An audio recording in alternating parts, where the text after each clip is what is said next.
Next topic देखिए, energy stored in an inductor. जब inductor में से करंट फ्लो करेगा तो करंट की वैल्यू इंक्रीज़ करेगी 0 टू मैक्सिमम वैल्यू। तो जहाँ पर एक और ईएमएफ इंड्यूस हो जाएगा जो इस करंट की ग्रोथ को क्या करेगा, अपोज करेगा। इस ईएमएफ को बोल देंगे बैक ईएमएफ बोल देंगे।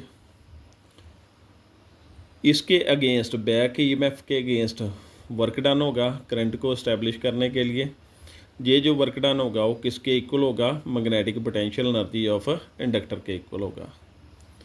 अब देखिए आई इसमें से करंट फ्लो करवाया गया कितने टाइम के लिए, टी टाइम के लिए। ईएमएफ प्रोड्यूस हो गया। ईएमएफ का फॉर्मूला ये है, E equal to minus L D I point D T.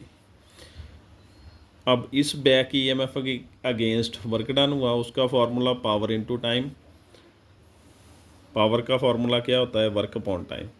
और वर्क का फार्मूला क्या बन गया, power into time small work done small time D T.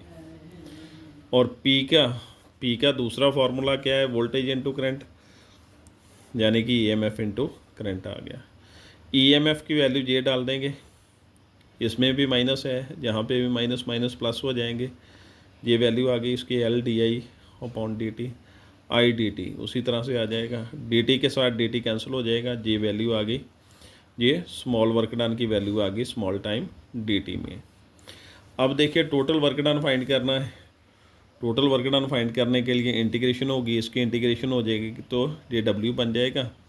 इस तरफ इंटीग्रेशन लिमिट्स आ जाएंगे, जिसके साथ डी लगा होगा, लिमिट्स भी उसी की आएंगी 0 टू आई नॉट। 0 क्या है, करंट की वैल्यू है, और आई नॉट क्या है, मैक्सिमम वैल्यू। ये इनिशियल वैल्यू होगी और ये क्या होगी, फाइनल वैल्यू होगी। अब एल जो है बाहर लिख लिया जाएगा, डी जो है इसके साथ कैंसिल हो जाएगा, आई और आई स्क्वायर बन जाएगा, जो पावर ऊपर होगी वही नंबर डिवाइड के साइन में आएगा। नीचे वाली लिमिट नीचे आ जाएगी, ऊपर वाली ऊपर आ जाएगी। फर्स्ट जे पुट की जाएगी अपर लिमिट, माइनस जे वाली पुट की जाएगी। माइनस 0 का स्क्वायर 0 हो जाएगा, उसे लिखने की ज़रूरत नहीं है। इसे पुट करेंगे तो जे बन जाएगा, साथ में डिवाइड के साइन में 2 आ जाएगा। यही जो वर्क डन है किसके इक्वल है, magnetic potential energy of inductor के इक्वल आ जाएगा।